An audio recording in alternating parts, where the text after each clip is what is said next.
of speed and time, the world of film is where I shine. Deeper divide!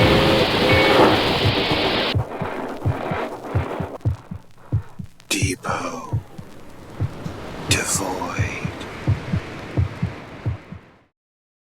Welcome back, and I have allowed it. I am Ted. I control all. Thank you, Tara.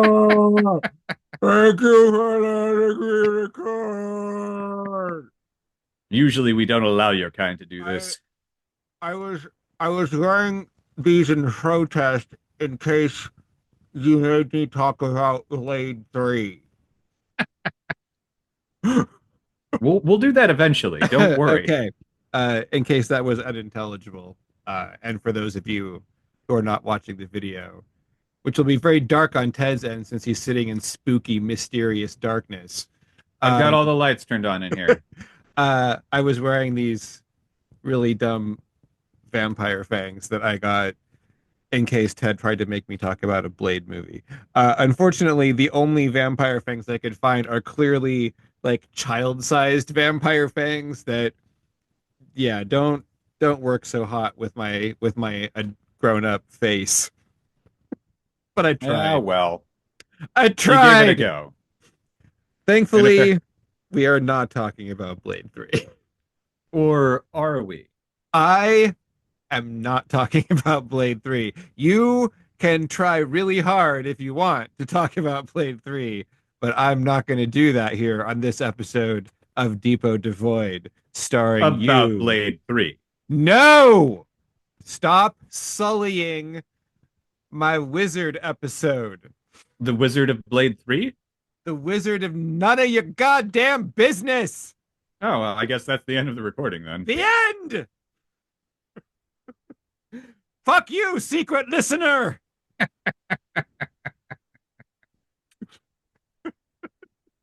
Oh, the All right. secret listener. Coming in a little hot. Got a little riled up watching The Wizard of Speed and Time.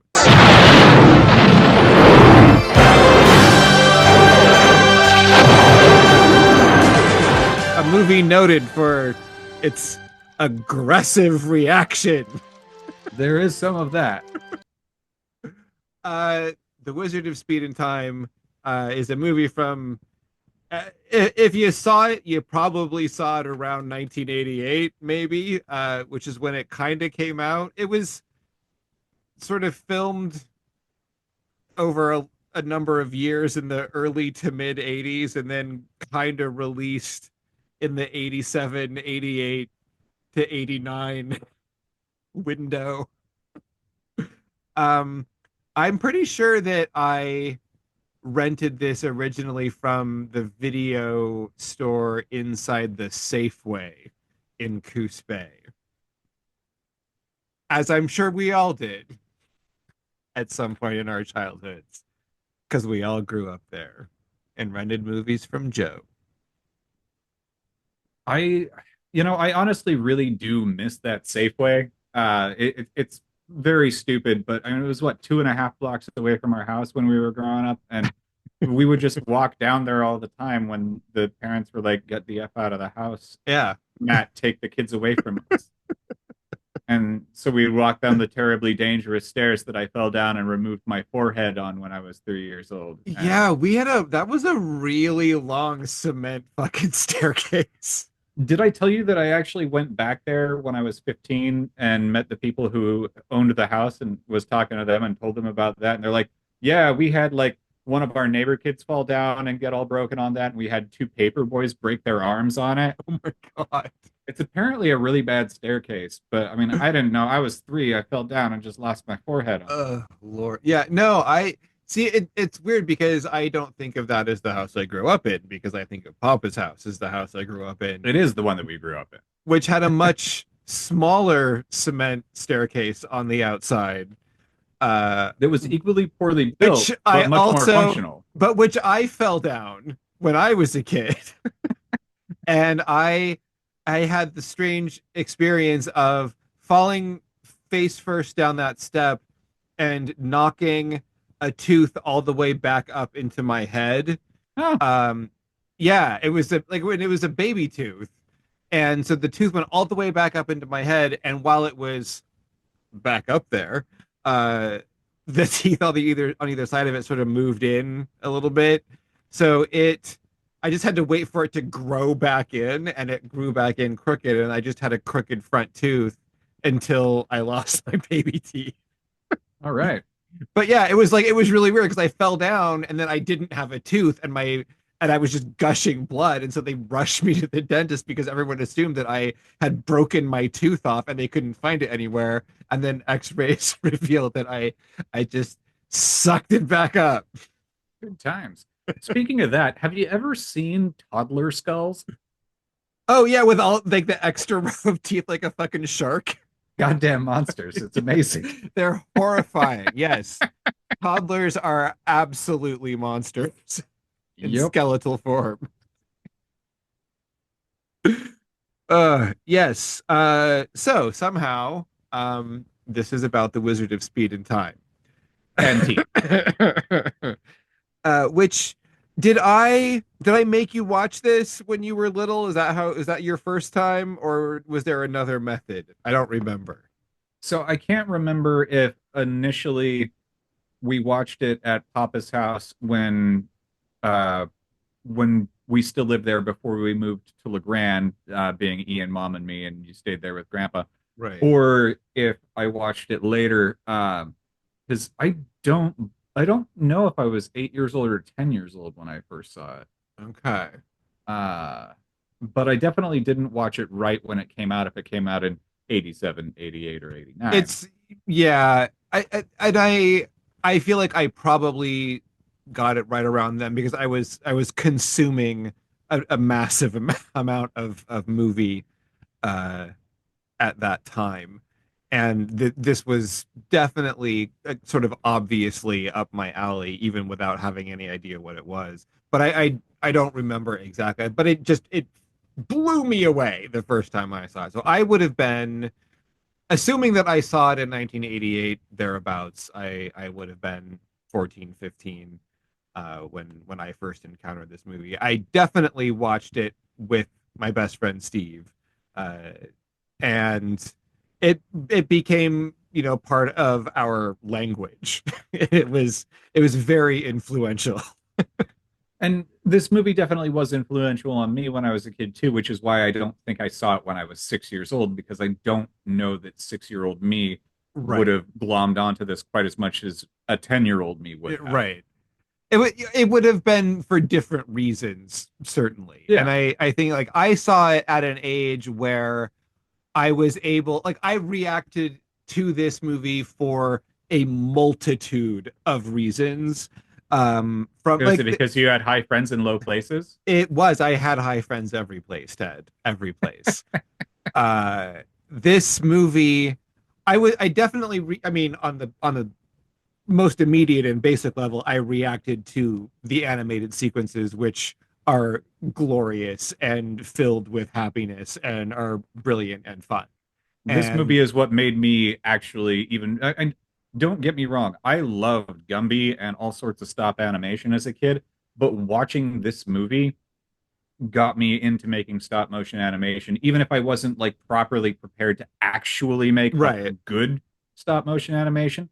I did make stop motion animation because I watched this and it was so for sure. fucking fun. Yes, absolutely. Like I would love to be able to just have the opportunity to do the kind of shit that he is doing in this. It's so inspiring. It's just Yeah. it's really really inspiring. And that's what I reacted to that message for sure. It has a very like straightforward on the surface message for creative people. I mean, that's sort of the through line of this movie is uh to embrace the thing that you love doing and be creative and make the sacrifices that you need to make to bring the thing that you love to life. And it's the message is do this and don't compromise and be this amazing thing that you were meant to be. And it's a great message. It's also like weirdly undercut by everything else that happened in Mike Jitlov's life. I mean, I suppose I'll just jump right to the point here and say that what this movie is really about is that there's power in creativity, even if that power is shoved to the side by the people who have power to allow that creativity to be released. Because this creativity that one has is still amazing, even if nobody actually gets it to the forefront and nobody really sees it. The people who matter and care about that really will get it. It's so true. And this movie it's such a love letter, and it makes me sad to think that he didn't just become an automatic success based on his merit because this movie is awesome. That's what you want to happen. Like that is the happily ever after that you crave. But there's also sort of an interesting resonance in the fact that this movie, which is so magical, gets actually just kind of buried, and it becomes this treasure that people find. And unfortunately, the man who created it did not find amazing continued success. And I feel like he was probably maybe correctly embittered about the process. But also don't think there's ever been any doubt that what he created was inspiring and was really fun and filled with joy. And even though he, on in many aspects of this feature, had to compromise the vision he wanted, he still emerged with something that was so worthwhile. And I love it. And there's some stuff that doesn't hold up as well as it did when I watched it when I was a teenager and now I'm 50. But I think it's a testament to Mike Jittlov and who he is at his core, that even when he had the influence of producers who were sort of tugging at him and forcing him to make decisions that he didn't really want to make, he was still able to kind of cut those and compromise them in a way that it doesn't harm his overall product. Right.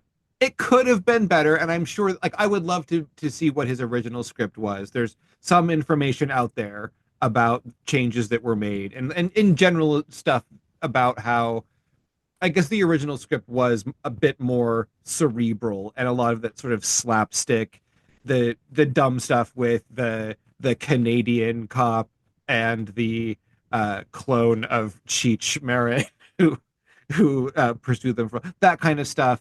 That's the cheapest comedy in the movie. Yeah. And that's stuff that was added by the producer who anyway, we'll get into it a little bit. But what I want to say is I love this movie. It makes me really happy. And it's one of those movies that I go to because it has mood altering properties.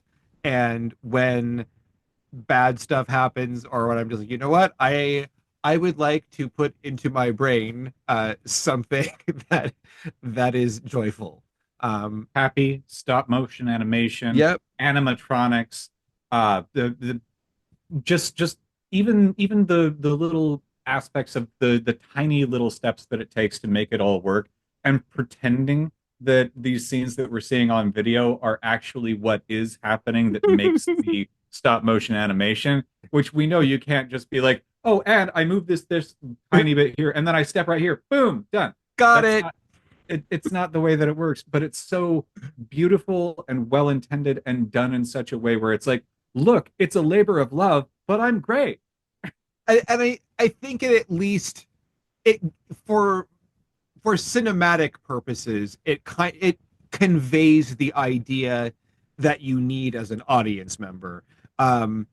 For us, maybe, and for I'm sure a lot of other people who really found appeal in this movie, we are maybe a direct audience where we're like, oh, love the idea of stop motion animation. But if you don't, it conveys the idea of how much work goes into this. And and that's really what it needs to be doing in those moments is showing like how hard they are working. And that's one of the many ways that this movie rewards multiple viewings, is going through all of this once and sort of seeing how it pans out in the final feature, and then going back and seeing it again. Like, it all resonates even more, and you really do see the labor of it all, and I love it. And maybe not everybody does, but I that's exactly the sort of thing that I love. But also, I mean, the title is so perfectly fitting for what it actually is, because I mean, you are working at I don't remember if they were doing 28 or 4 or 24 or 48 frames per second in this. I They're think it doing was 24. 24. Yeah, they're doing And 24.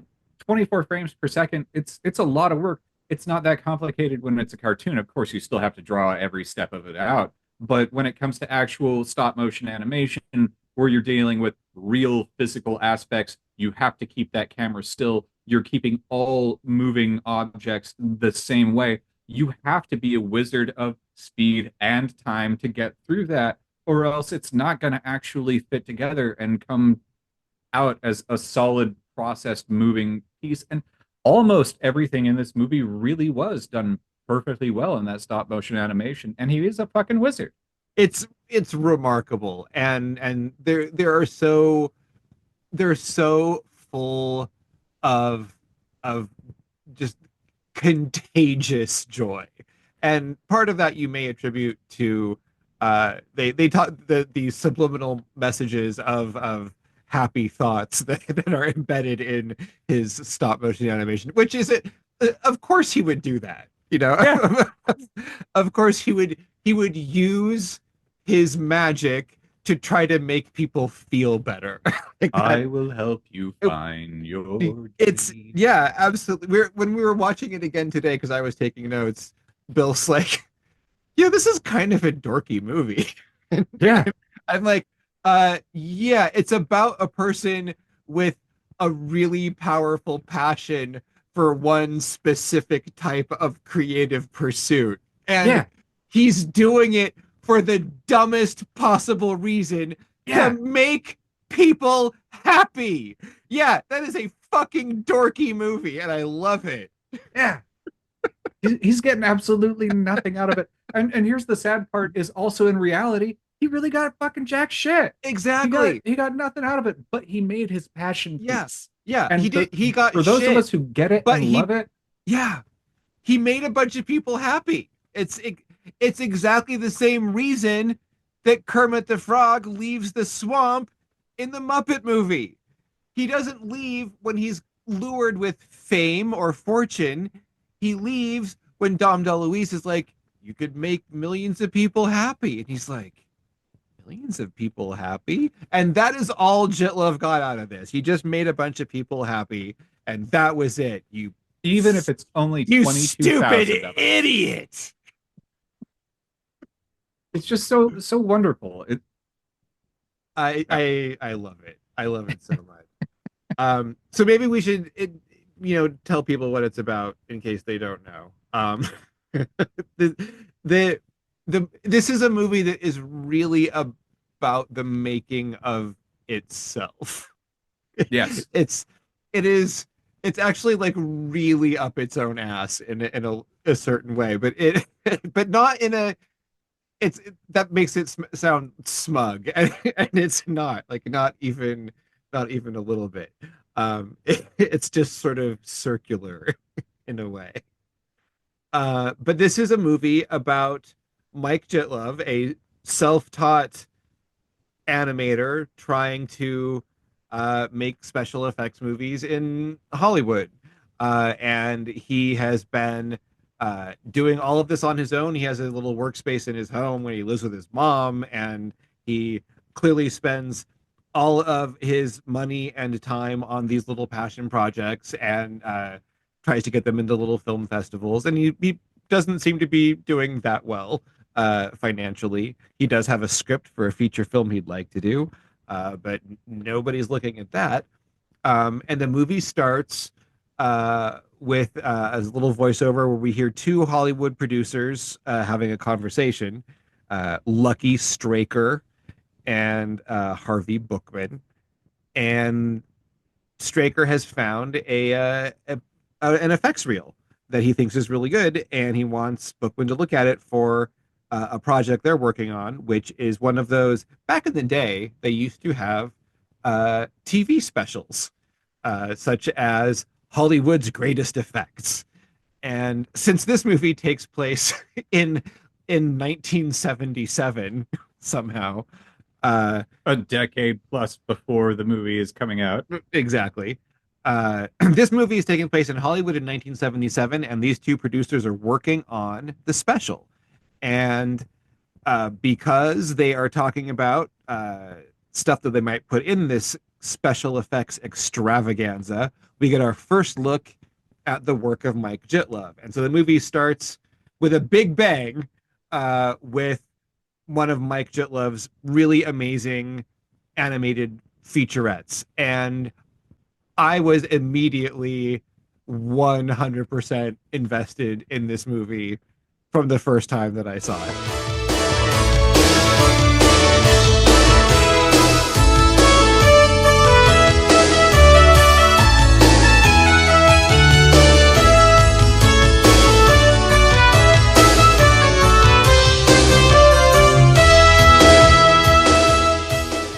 And it was like, if the rest of this movie can hold up at all to the level that it's going to be great. And it was amazing. And so that right away put me on the side of Mike Jittlov. And then we immediately set up what the stakes are for the producers. Bookman's boss lets us know that Bookman is not a terribly successful producer. His last success, in fact, was a movie called Mud Wrestlers from Mars way back in 1968. And he lets him know that if his Hollywood's Greatest Effects special does not get better ratings than their competition, the Dr. Magic Show, Bookman is going to be fired.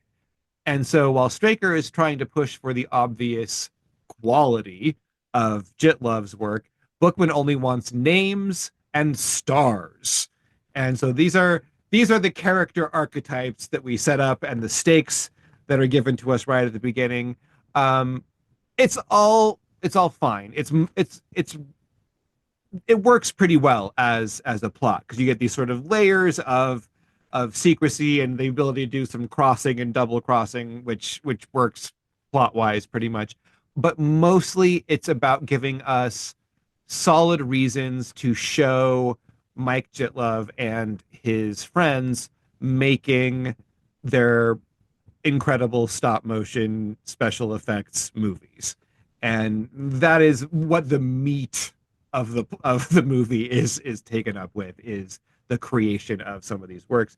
But it's a satire of the studio system and how difficult it can be to be an independent filmmaker in that world. But it's all tempered by this weirdly positive, upbeat attitude. It could very easily be so cynical, and that's just, that cynicism is completely missing from this movie. As much as the character of Harvey Bookman tries to bring it, it is completely overwhelmed by the Jittlov thing. It's got raging positivity. It's amazing. And there's not a lot of movies that are like that, and very few of them that I would say like that I'm susceptible to the way that they try to be relentlessly positive. And that's what's unique about this. Like a Pollyanna style upbeat character is not going to win me over. But the creativity and perseverance of this main character is completely absorbing. And a lot of it is, I mean, this is his movie. He wrote it, he directed it, he started it, he edited it. This is all him. This is his calling card. This is he's bringing the goods as this character. He's showing us the joy of creation, and you believe it because he did it, and you're watching it. It's all proven to you right It's all now. real. Yeah, it's all 100% real. It's all make believe, but everything in this movie is 100% real. And the amount of work that it actually takes to do that. I mean, I know that they don't show it absolutely frame for frame everything because you can't fucking do that. No, of course But not. I mean, they did such a wonderful job of actually presenting the method and then presenting the entertaining value of how one can make that actually become a thing. And I even they even show like the trials and tribulations of it of trying to do this shit in the rain in the wrong circumstances and also in the public in the wrong circumstances. They bring it all to the table. It I think it's pays off. glorious. It pays off, and it makes you believe that it is possible. And the actual creation, the movie that you're watching is it's so richly layered, which is weird because it's in many ways sort of a very very lightweight comedy, but it also has all of these layers to the way it is presented. There are so many gags that are not the forefront gag. There's stuff that happens in the background. There's so many like ADR looped dialogue gags, and just like every time you watch this movie, there's something new that you see or hear, and I think it's very rewarding, and even all the little musical pieces are quite delightful. They are. We actually get right up front here. So our producers have their conversation, and then we get our opening credits, and then Straker calls Mike Jittlov, and that's sort of where our movie gets started. And he tells them to bring them a demo reel. And so we first get our scene of Mike bringing his demo reel to the studio, riding his amazing bicycle through Hollywood. And we get a great little sort of happy, upbeat like Hollywood song playing as he rides through town, except the lyrics are slightly less upbeat than the music it kind of conveys. I literally only remember the horn part of it. Uh, the hey the the song that is playing as he rides through town, you see these great shots of like Hollywood landmarks and people dancing around and the Hollywood characters that you get photographed with. The song sings, "There's a magic place that can glorify your face. All it takes is cash and talent. You could star in Hollywood. You'll dance along the glitter walk. Movie fans will point and talk, because you're the center of their view, their fantasy come true. Studios and movie agents sign your name and sign your soul and add you to their cast of thousands, hoping for that starring role. But is it worth the pain and strife to sacrifice your private life? Risk your friends and true love dream for minutes on a silver screen? Well, that's the Hollywood scene." Was that written for the movie? Oh, yeah, absolutely. Then that must be something that he added later when he was already jaded after 8 years of failing to get this out, isn't that? Well, he also isn't, he's not the one who did all the music. So I don't know.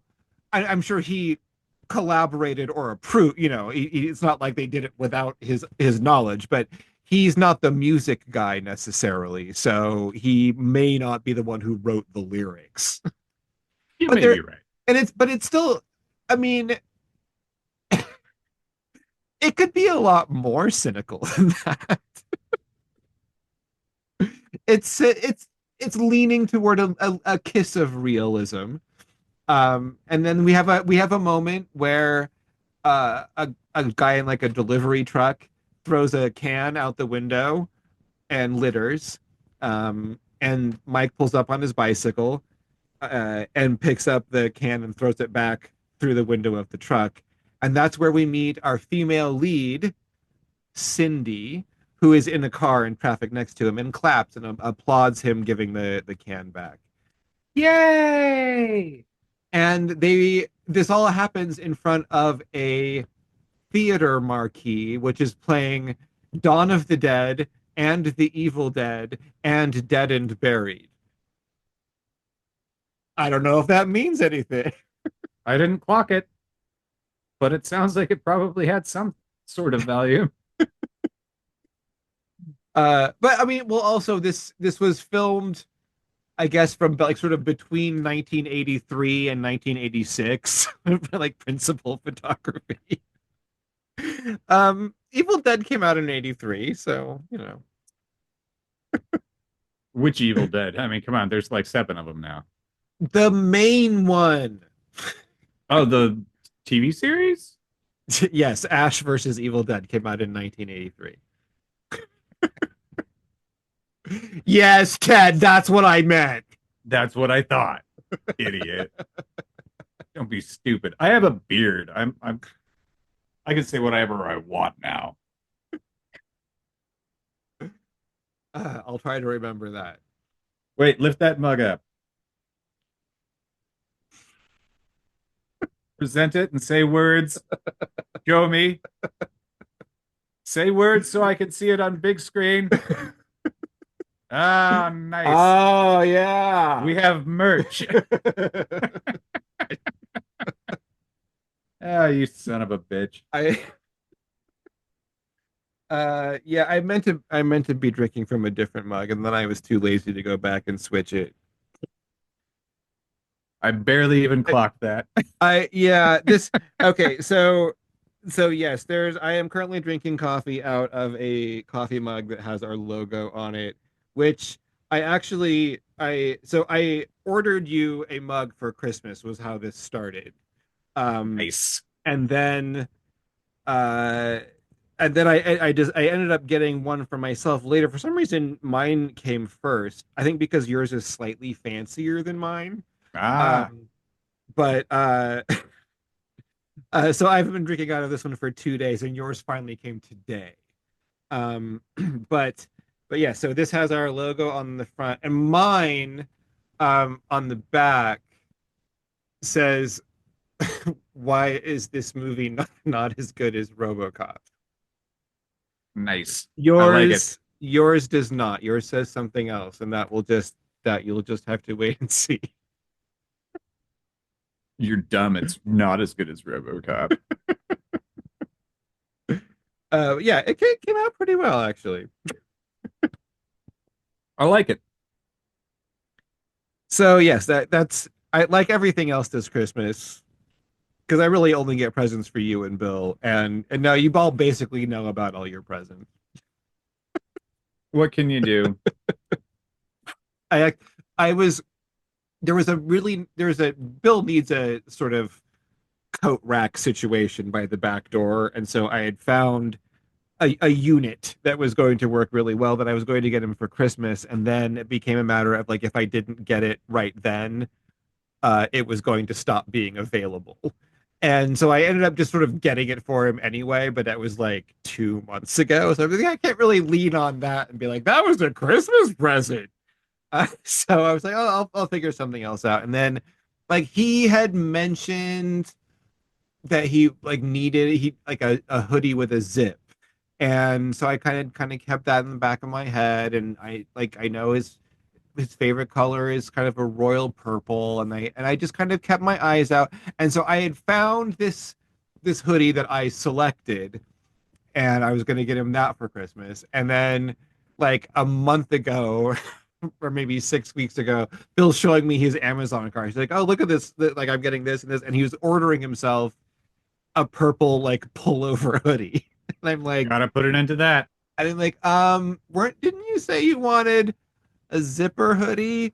And long story short, I ended up having to get him that like like a month before Christmas. And I just keep getting foiled. And then this one I basically revealed your Christmas present because I was too lazy to go back and switch my coffee mug before I started recording. Well, sometimes we make mistakes, Matt, but it's okay. To be fair, Ugh. I'm in a little bit of a weird place in the world right now, and I hadn't even been thinking about Christmas, and you kind of reminded me that I should probably maybe consider Christmas presents for human beings out there in the world. I mean, you have children, so maybe. Well, yeah, you know, gotta think about the children as that one character in The Simpsons always said. All right. Well, I guess we're going to have to take a break, and you can spend the next. You have 5 minutes to solve Christmas. Oh, I've And already solved it. It's an easy mathematical equation. everybody gets marked down candy corn. Yeah. I've actually got like a bag of various Tootsie things that Emily left on the shelf when she left after Halloween. Nice. That sounds perfect. Yeah, like the worst candy that you can give children. Excellent. Excellent. Yeah. Perfect. I'll separate them out one by one and mail them to everybody that I want to. Like delicious wax. Exactly. Tootsie's is bad. All right. So we will come back and I will continue telling you how awesome Mike Jittlov is. After these messages, we'll be right back. Hey, what time is it? I'm late!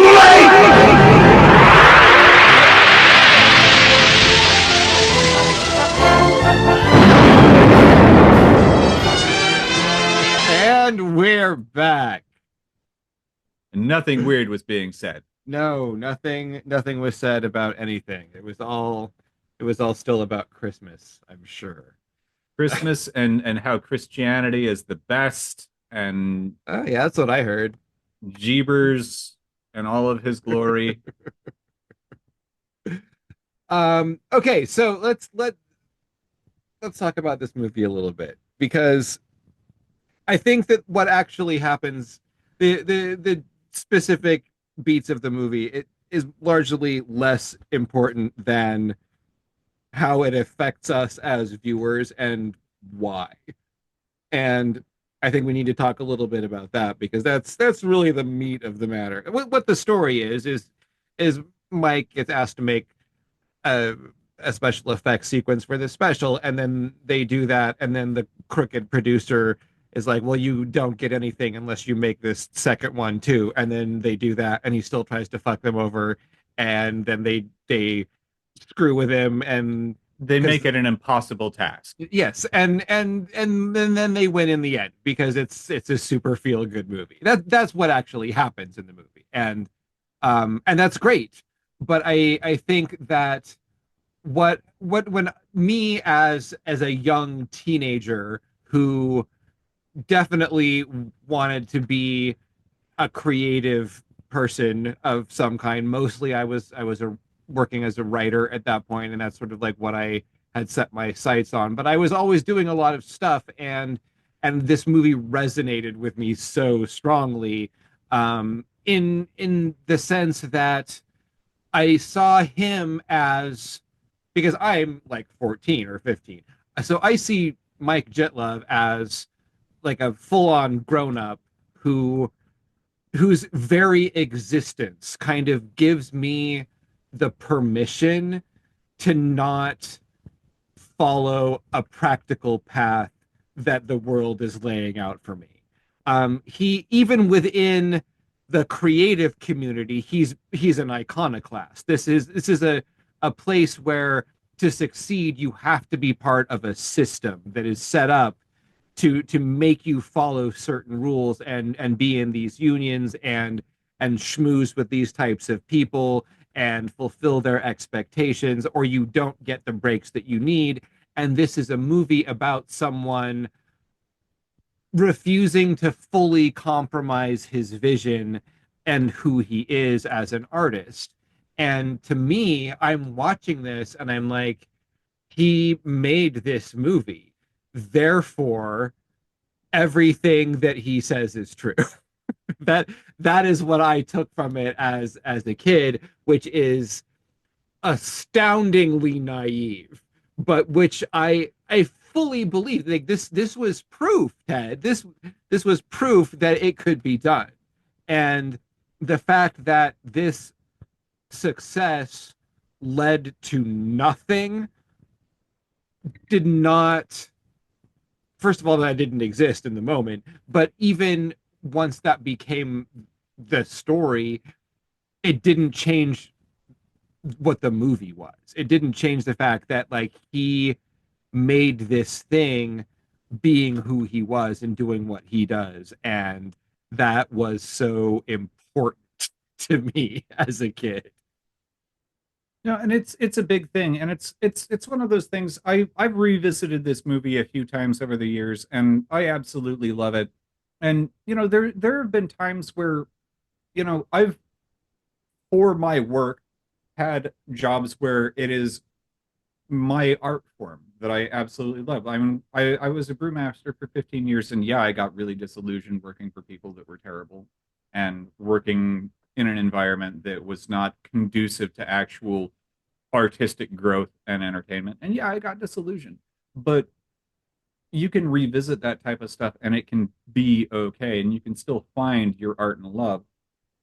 And this story, in and of itself, has always been a wonderful inspiration, especially when you do look at it and you see, like, somebody has been, gone through the ringer and dealt with a lot of stuff. And not just in the movie, but also in his real life, Mike Jittlov.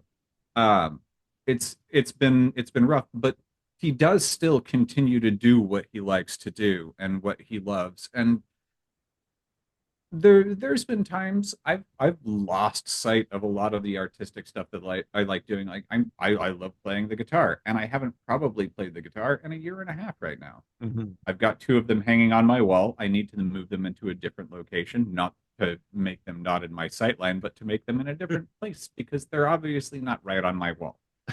and, and I really love playing the guitar. I love brewing beer. Also haven't done that in a few years, but there are a lot of artistic pursuits that I'm never going to actually let go of, despite the fact that sometimes things are going to come up in my way and people are going to put it into a spot where I'm not going to be honestly happy about being proactive about it. But that's when you allow other people to control your type of enjoyment of that kind of art, which is why it's best to not make your art form your actual career. And now I sell bearings. I sell bearings, and that is not art to me. I have I have definitely chosen to pay the bills separately from doing what I love. Don't fuck with me, Matt. Coffee is art. You're just not in a very artistic coffee spot. I I am not really I'm not interested in the stress level that comes from the if making art is a necessity for survival in a literal sense, like I'm not going to be able to eat if I can't sell art, um, that is going to make me a lot less happy as an artist. And uh, because I am in a position where I am able to uh, work not full time and be able to survive on the day to day and have time to do the things that I love and do them because I love them and because they are not work. That to me, that is a very privileged position for me to be in, especially as someone who more or less lives hand to mouth. So I am going to take advantage of that as long as I am able to, and I am not going to feel even a little bit bad about that. I love that I am able to live my life in a way that creates space for me to have artistic pursuits and to even like sort of do it in the long term. Like I have a show scheduled at the local art center for 3 years from now, which I chose that date. Like I pitched this show and I chose that date so that I could have 3 years to create what I wanted to create. and like take my time and love making it. And that like that is a crazy a privileged position to be in for someone who works like 25 hours a week for not a huge amount of money. And that is like I'm gonna do that as long as I can because I frankly never ever thought I would be able to. And I am super lucky.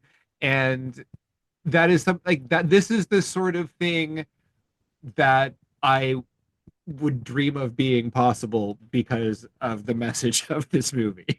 And in that moment, I was, maybe painting or making masks wasn't the thing that I was doing, but it's exactly the same sort of mindset and the same like joy of creation that I experience as a writer. Before that was largely ruined for me by grad school and has bit by bit become something that I can do again. That's the thing. And like one of the things that I've been doing, one of the pursuits that I've done artistically for a long time, it has been making food. And I've done that largely for my family or for work forever. And I think I'm a little bit ready to like step it back and be like, I can definitely make some good food, but I don't need to go like super hard all the time. And I can maybe entertain some artistic stuff eventually again. There's still obviously a lot of stuff that I need to get figured out in my life right now. But you know, Yeah, you might say that you're in a bit of a transitional phase. a bit of a It transitional is phase, as one it would is say. what they call a liminal period, which is something I'm more than a bit familiar with. One does have liminal space that one needs to work through. But yeah, no, I mean, it's good. I feel ready to begin in a much more artistic, happy space. I wouldn't say hedonistic, but Do you think that maybe you have just been seduced by the subliminal messages in The Wizard of Speed and Time to be a um, creative and happy and well-balanced person? well, considering the fact that I fell asleep 2 times watching it, probably, probably. They have definitely probably wormed their wily ways into my little broken brain. That it will do that. I I believe I mentioned that I actually watched this movie immediately after seeing the election results earlier this year. It's a it's a it's a way to inject a bit of positivity into an otherwise bleak situation, and it always does the trick. I mean, it's working against substantial odds sometimes, and it's still, it never makes anything worse. I can tell you that. Um, you will Yeah. never you'll never wish that you hadn't seen The Wizard of Speed and Time. Um, Not all of it is great. There's a lot of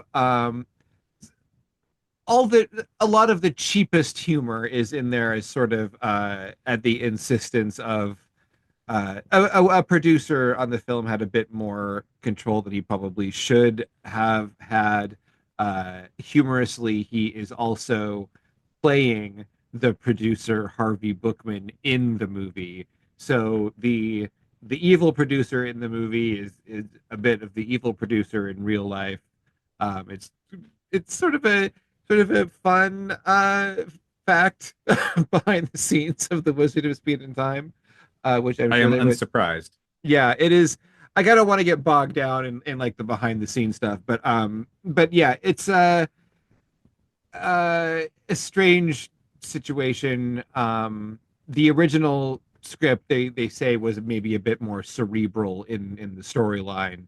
I suspect probably better and maybe more exciting artistically. Luckily, I feel like this is a situation where if this guy had been allowed to run rampant across the script, it would have really drug it down. But with Jittlov tempering that. I think he turned what could have been a real liability for this movie into stuff that works anyway. And it's still, for the most part, the humor when you're watching a movie from the mid 1980s, there you get into some places where you get a little bit nervous sometimes. Uh, and this Like kidnapping a guy with a green shirt. yeah, like that. It but most of the time this movie it's still not really at anyone's expense, most of the gags, and it still remains enjoyable. And for the like overall, the story is unique, and the presentation is very very interesting and very engaging, and I think it overcomes a lot of the detriments that came along because in order to get the movie made at all, uh, as with anyone working on the fringes of the movie business, he had to make a lot of compromises. As Uh, one must. and I think that for the most part, he won. And the movie is still really solid and full of like lovely, charming performances.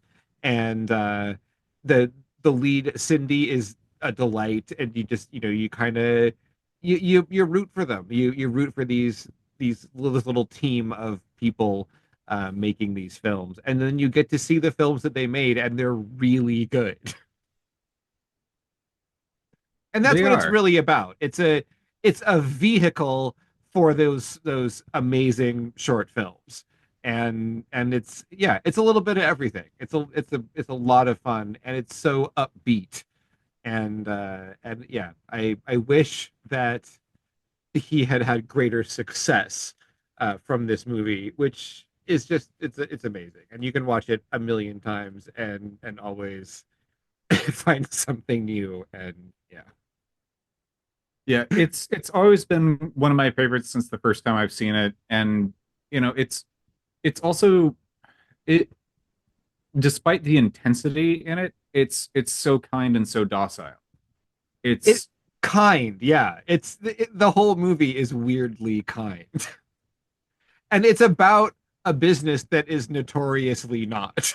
yeah, that's part of why it just seems I they're pulling punches the whole time while also showing some of the darkness. It's Right, because it's like he doesn't want to be that guy. He's someone who I mean, obviously he recognizes the ugliness in the business, but he doesn't want it to corrupt him.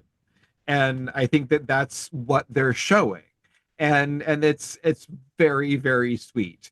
And that's why you just keep wanting them to succeed, because they're just like fun guys, and they're creative and interesting, and they're making good stuff, and you want that to be enough to make them succeed. absolutely. It's unfortunately not quite enough.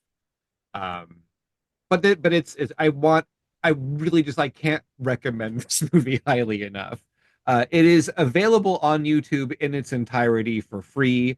It is tacitly approved by Mike Jittlov himself to watch it, to download it, to burn copies and share it, because there is not an official DVD release available out there.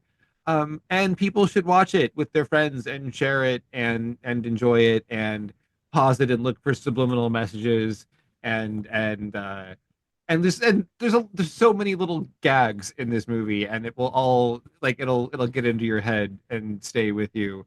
Oh, they just disappeared. Let's go land on that big green plastic rock. It really is an amazing movie, and you know, me falling asleep to it a couple of times the other day had absolutely nothing to do with the wonderfulness of this movie. I was out of it. Yeah, it is a lot of fun. And the thing is, like, I sort of told you what it was about. That's the basic story of the movie, but every step along the way is presented in a fascinating way. And there's great interesting choices for every sequence. And then it unfolds in front of you. The meat of the movie is them making a stop motion movie, so everything they're doing will sort of, you'll understand it when the movie comes together at the end. You're like, oh, here's that part that they were doing. Oh, Yeah. there's that scene right here. You saw them It's make all the about movie. the making of it instead Right. of the actual movie that you've been watching. It becomes a whole cohesive unit. Yes, the and then and the reason, like in the plot, like he's making this because he gets Lucky Straker, the producer, to read his feature film script because he wants to make this movie. And Lucky's like, well, I love this script, but you need to get your name out there. You need people to see your work, so you need to do this special effects special for us. So he's making these short films that we're watching him make so Yeah. he can make his feature film. And then at the end, when it all falls apart, and there's a he has the dark night of the soul where he doesn't think any of this is going to work out, and he burns his movies and he burns his script and he's throwing in the towel. And then at the end, it all comes together and success is there. And basically it switches from the end of the movie to them in the theater at the end of the movie with him saying, "Oh, good thing I had another copy of the script," because then the movie that you're watching becomes it's completely folds in on itself like this piece of celluloid origami, and It's great. It's beautiful. I love this movie. I'm hands down one of the best that we've reviewed on Depot to Void. It's a beautiful movie.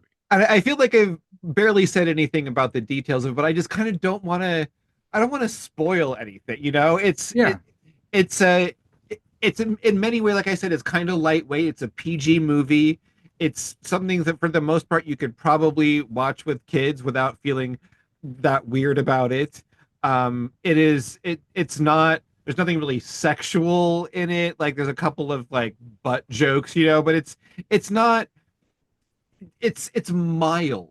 It's about the joy of creativity and believing in your passions and doing everything that you can to make it all come to life and having supportive people around you.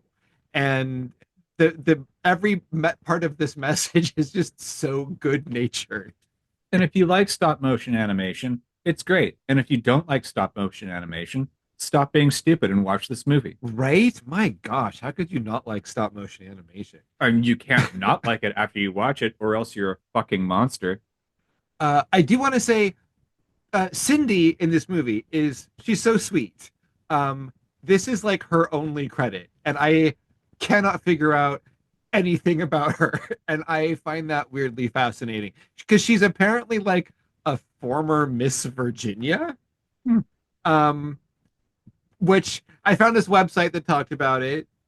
This website is unfortunately riddled with errors, but further research proved that because the Miss Virginia Scholarship Organization has a website, and she is in fact on there. That's like the only other picture of her that I could find is her picture from when she didn't actually win. She was like a runner-up who became Miss Virginia when the winner of Miss Virginia then became Miss America. And so she stepped into the role of Miss Virginia in like 1979, right, like shortly before this movie. But her name was Paige Brown rather than Paige Moore. This same website also said that she had won roles on Days of Our Lives and the lead in a movie, a feature film called Harold is a Fool. There is no evidence that that is a movie that exists or that she was ever on Days of Our Lives under either of the names that I could find for her. So it's a bit of a mystery. And then I found an article from like 2003 where the Miss Virginia Scholarship Organization was hoping to have a reunion for the 50th anniversary of their organization. And she was like the only one they couldn't find. So I don't know. I couldn't find anything more recent. So maybe she's just living a private life somewhere, or maybe something weird happened to Cindy.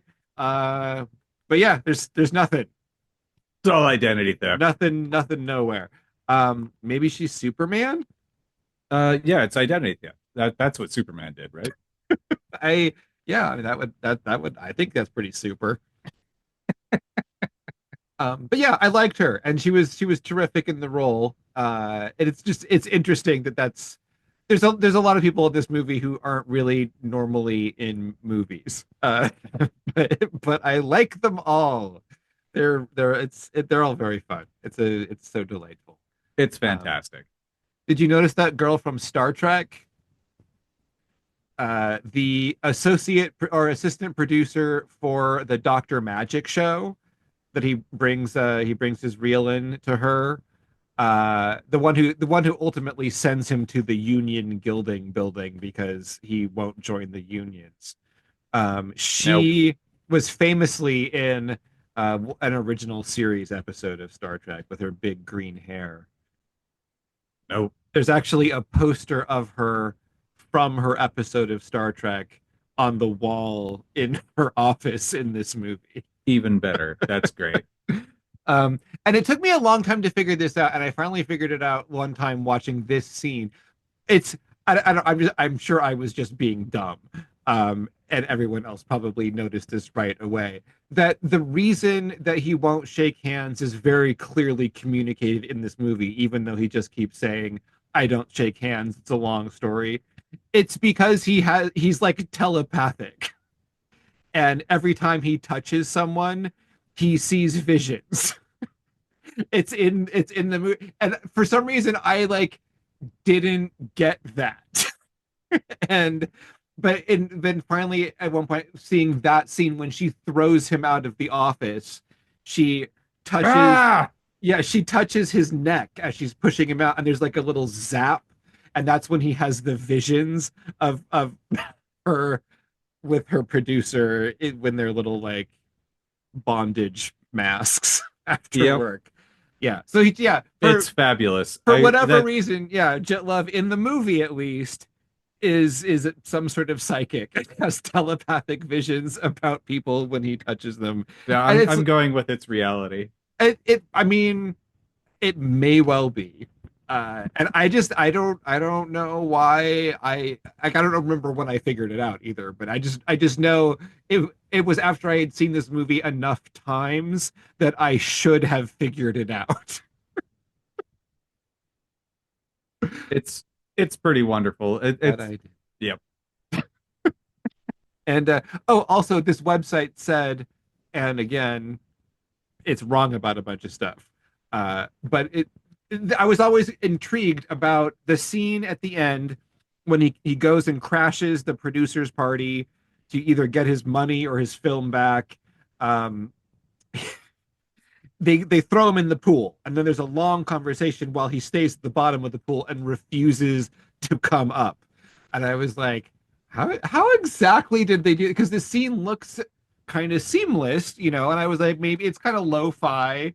It's on VHS, like it's easy to hide some stuff in that resolution. Sure. Um, but the claim made here is that there is no special effect involved, that he has 16 pounds of aluminum sheeting around his waist and just holds his breath for over 2 minutes uh, before coming up. I never timed it, but apparently, I guess it's only a couple of minutes. But everyone was also like really stressed out about it. But it looked really good, and so it seemed like how did they do that scene? But yeah, they throw him in the pool and he just stays down there, and then they discuss how to get him out. They throw a ladder in and they throw a rope in that just floats. Everyone's kind of argues for a long time, and he just stays down there refusing to come off the bottom of the pool. And to be fair, it does stress people out when you're underwater for that long. And I mean, I've done 2+ minutes before. It doesn't feel that bad if you're able to hold your breath that long and you practiced it. But I'm sure that as an onlooker, Yeah, exactly. I mean, and especially since the people in the scene are actually producers on the movie, yeah, Like, yeah, You're not going to but get yeah. permission to do that these days. No, and I'm sure they didn't have permission to do a lot of things. I don't think that Um, movie had a lot of permissions. I think it just They did a was. lot of filming without permits, just like they did in the movie. Lunar advertising without permits. Um, The Hollywood jumping wall is now open. I think actually the pool scene does yield one of my favorite lines when the producer's wife is like, you hear her in the voiceover say, "I don't want my pool haunted by a man in a green jacket." Yeah, it's reasonable. But yeah, it's not about the story. It's about how it makes me feel, and Yep. I think that it will make people feel good. Um, Ted, why is this movie not as good as RoboCop?